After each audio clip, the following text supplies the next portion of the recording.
بسم الله الرحمن الرحيم.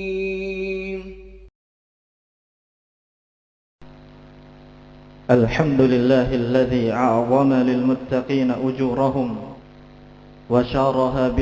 وشرح بالهدى صدورهم، وأشهد أن لا إله إلا الله وحده لا شريك له، وفق عباده للطاعة وأعانهم، وأشهد أن محمدا عبده ورسوله أبان للناس أحكام دينهم، صلى الله عليه وعلى آله وأصحابه والتابعين لهم بإحسان وسلم تسليما كثيرا.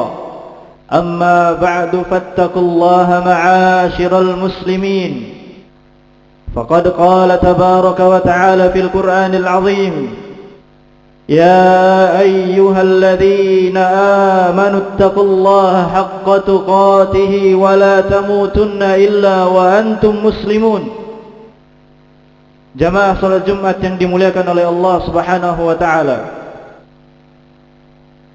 salah satu penyakit hati yang sangat berbahaya, bahkan paling berbahaya dibandingkan dengan penyakit-penyakit hati yang lainnya, adalah penyakit kesombongan. Yang mana penyakit ini tidak hanya diidap oleh iblis dan tidak diidap oleh pelaku dosa, tetapi orang-orang yang beriman, orang-orang muslim juga mengidap penyakit kesombongan. Yang mana penyakit kesombongan ini mendatangkan dampak yang sangat buruk. Di dalam suatu hadis dari sahabat Ibnu Mas'ud radhiyallahu taala anhu, Rasulullah sallallahu alaihi wasallam bersabda, "La yadkhulul jannata man kana fi qalbihi mithqala dzarratin min kibr." Tidak akan masuk surga seseorang yang di dalam hatinya terdapat kesombongan sebesar biji zarrah. Qala rajulun, inna ar-rajula yuhibbu an yakuna thawbahu hasanan wa na'luhu hasanatan. Kemudian ada seorang sahabat bertanya kepada Rasulullah sallallahu alaihi wasallam. Beliau berkata, bagaimana dengan seseorang yang suka memakai baju dan sandal yang bagus? Qala innallaha jamilun yuhibbul jamal. Maka Rasulullah sallallahu alaihi wasallam menjawab, sesungguhnya Allah itu indah dan Allah menyukai keindahan. Al-kibru batarul haq wa ghamtun nas. Adapun sombong, maka itu adalah menolak kebenaran dan meremehkan orang lain. Sehingga kesombongan akan menghalangi seseorang masuk ke dalam surga, meskipun kesombongan itu hanya sebesar biji zarrah.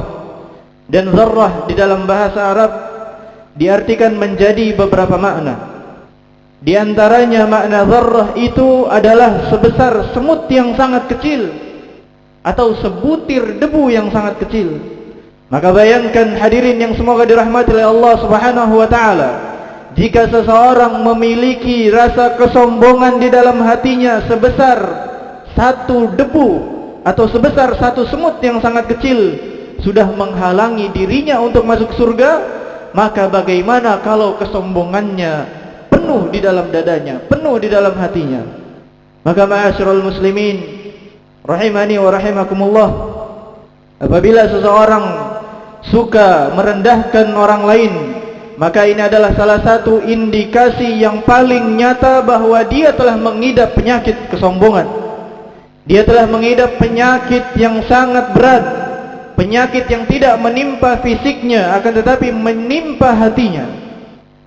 Maka hendaklah dia mewaspadai hal tersebut, karena disebutkan dalam hadis dari sahabat Iyad bin Himar radhiyallahu taala anhu, Rasulullah sallallahu alaihi wasallam bersabda, "Innallaha auha ilai an tawadhu hatta la yabghi ahadun ala ahadin wa la yafkharu ahadun ala ahadin." Sesungguhnya Allah Subhanahu wa taala mewahyukan kepadaku agar kalian kaum muslimin untuk bersikap rendah hati, sehingga seseorang di antara kalian tidak berbuat zalim kepada orang lain dan juga tidak berlaku sombong kepada orang lain. Maka dari sini kita bisa memahami bahwa Allah Subhanahu wa taala yang merupakan Tuhannya seluruh manusia menuntut kita melalui lisan nabinya, utusannya Muhammad sallallahu alaihi wasallam, agar kita tidak merasa lebih tinggi dan lebih hebat dari orang lain, merasa lebih mulia sementara yang lainnya itu rendah atau bahkan lebih hina. Maka hal ini termasuk salah satu kesombongan yang dapat menimbulkan perbuatan zalim kepada orang lain. Rasulullah sallallahu alaihi wasallam bersabda, "Al-muslimu akhul muslim, la yadhlimuhu wa la yakhdhuluhu wa la yahqiru." Ya, seorang muslim itu adalah saudara bagi muslim yang lainnya. Dia tidak menganiaya, kemudian dia tidak mengecewakannya saat dia membutuhkan bantuan, dan dia tidak menghinanya. At-taqwa hahuna wa yushiru ila sadrihi thalatha marrat. Kemudian Rasulullah SAW bersabda, takwa itu ada di sini, dan beliau menunjuk ke arah dadanya sebanyak 3 kali. Bihasbi imri'in minasyarr an yahqira akhahu muslim. Sudah termasuk kejahatan apabila seseorang menghina saudaranya sesama muslim. Al-muslimu 'alal muslim haramun damuhu wa maluhu wa irduh. Ya, setiap seorang muslim bagi muslim yang lainnya itu adalah haram darahnya, hartanya, dan juga kehormatannya. Ma'asyiral muslimin rahimani wa rahimakumullah. Perhatikanlah ketika Nabi SAW mengatakan, seorang muslim itu tidak menghina atau merendahkan muslim yang lainnya, dan takwa itu tempatnya ada di dalam hati. Maka dari kalimat ini bisa kita pahami seakan-akan Nabi SAW hendak mengatakan, mengapa engkau meremehkan orang lain, sementara yang menjadi parameter kedudukan seseorang di sisi Allah Subhanahu wa taala itu adalah ketakwaannya, dan ketakwaan itu letaknya ada di dalam hati. Dan tidak ada satu orang pun di antara kita yang mengetahui isi hati seseorang yang lain melainkan Allah Subhanahu wa taala.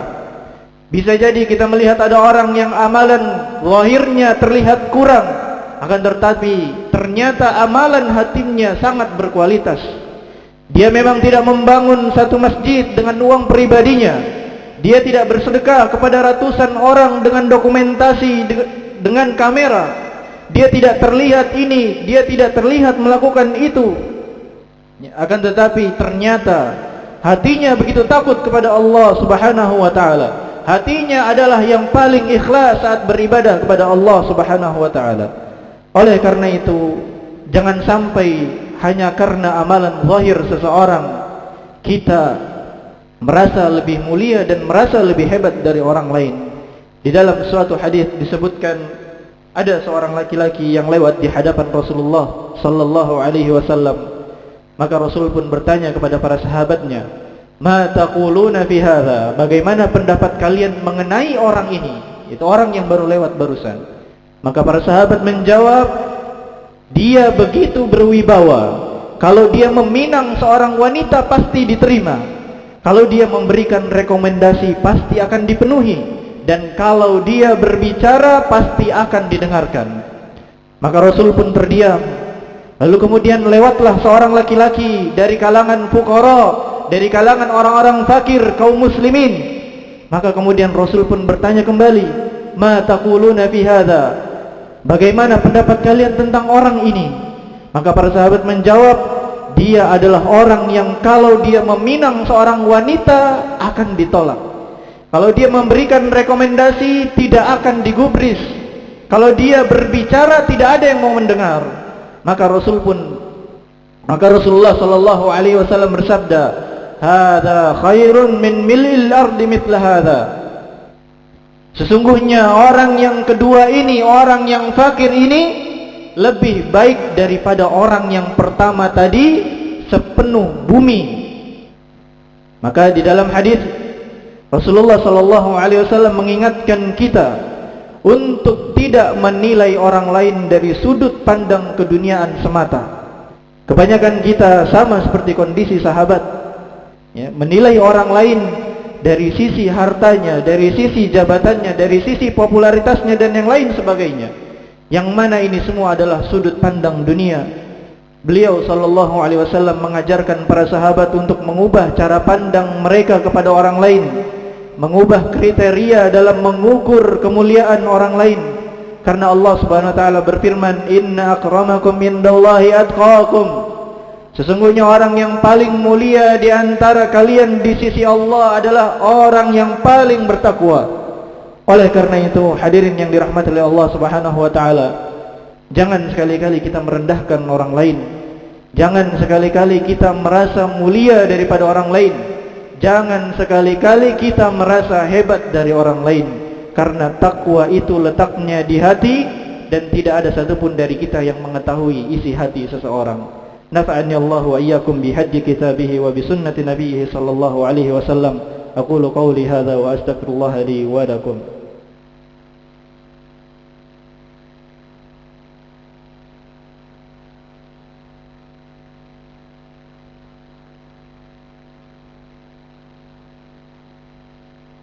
Alhamdulillahilladzi la yansa man dzakarahu wa la yakhayyibu man rajah. Wa usalli wa usallim ala abdihi wa rasulihi sayyidina wa imamina Muhammad bin Abdullah, atqal abdi bi rabbih wa akhshahu wa atwa'ahum li maulah. Amma ba'du, ibadallah, ittaqullaha faqad qala tabaraka wa ta'ala, ya ayyuhalladzina amanu ittaqullaha wa qulu qawlan sadida يصلح لكم أعمالكم ويغفر لكم ذنوبكم ومن يطع الله ورسوله فقد فاز فوزا عظيما. Jemaah salat Jumat yang dimuliakan oleh Allah Subhanahu wa taala. Kemudian yang perlu kita ketahui juga adalah bahwasanya kesombongan itu bukan terletak pada penampilan luarnya, penampilan zahirnya. Bisa jadi seorang yang berpenampilan indah, mobilnya mewah dan aksesoris-aksesoris lainnya, dan dia tidak sombong. Dan bisa jadi sebaliknya, ada seorang yang penampilannya sangat biasa, taraf ekonominya juga bukan ekonomi yang berada di atas, bahkan dia tergolong orang-orang yang sulit, akan tetapi dia sombong. Ketika dinasehati dan diberi masukan, dia tidak mau menerima, bahkan dia marah, dan bahkan dia meremehkan orang-orang yang berada di satu level dengannya. Oleh karena itu, penyakit sombong itu bisa ada pada siapa saja. Bisa ada pada orang kaya, bisa ada pada orang miskin. Maka yang perlu kita ketahui bahwa sifat sombong itu adalah ketika seseorang menolak kebenaran dan juga meremehkan orang lain. Maka inilah bentuk hakiki dari kesombongan, sebuah penyakit kronis pada hati manusia yang membuat pengidapnya akan rugi nanti di akhirat. Mudah-mudahan nasihat dalam khutbah ini bisa membawa kita kepada ketakwaan kepada Allah Subhanahu wa taala, memperbaiki kondisi pribadi kita masing-masing, kemudian berdampak pada lingkungan kita. Semoga Allah Subhanahu wa taala memberi taufik kepada kita untuk mengamalkannya. Qala Allah tabaraka taala fil Qur'anil azim, innallaha wa malaikatahu yusalluna 'alan nabi ya ayyuhalladzina amanu sallu 'alaihi wa sallimu taslima. Wa qala sallallahu 'alaihi wasallam, man shalla 'alayya salatan wahidatan sallallahu 'alaihi biha 'ashar. Allahumma salli ala Muhammad wa ala ali Muhammad kama sallaita ala Ibrahim wa ala ali Ibrahim innaka Hamidum Majid, wa barik ala Muhammad wa ala ali Muhammad kama barakta ala Ibrahim wa ala ali Ibrahim innaka Hamidum Majid. Wardallahumma 'anil khulafa'ir rasyidin al-a'immatil mahdiyyin Abi Bakr as-Siddiq wa Umar al-Faruq wa Uthman dzin nurain wa Abil Hasanain Ali. Wardallahumma 'anil sahabati ajma'in wa 'anit tabi'in wa man tabi'ahum bi ihsanin ila yaumiddin. وعنا معهم بمنك وكرمك وإحسانك يا أكرم الأكرمين. اللهم اغفر للمسلمين والمسلمات والمؤمنين والمؤمنات الأحياء منهم والأموات. اللهم أعز الإسلام والمسلمين. اللهم أعز الإسلام والمسلمين. اللهم أعز الإسلام والمسلمين وأذل الشرك والمشركين ودمر أعداء الدين واحمي حوزة الدين يا رب العالمين. اللهم آمنا في أوطاننا وأصلح أئمتنا وولاة أمورنا واجعل ولايتنا في من خافك واتقاك واتبع رضاك يا رب العالمين. اللهم وافق جميع ولاة أمر المسلمين للعمل بكتابك واتباع سنة نبيك صلى الله عليه وسلم واجعلهم رأفة على عبادك المؤمنين. اللهم وفق ولي أمرنا لما تحب وترضى وعينه على البر والتقوى وسدده في أقواله وأعماله يا ذا الجلال والإكرام. اللهم إنا ظلمنا أنفسنا ظلما كثيرا ولا يغفر الذنوب إلا أنت فاغفر لنا مغفرة من عندك وارحمنا إنك أنت الغفور الرحيم.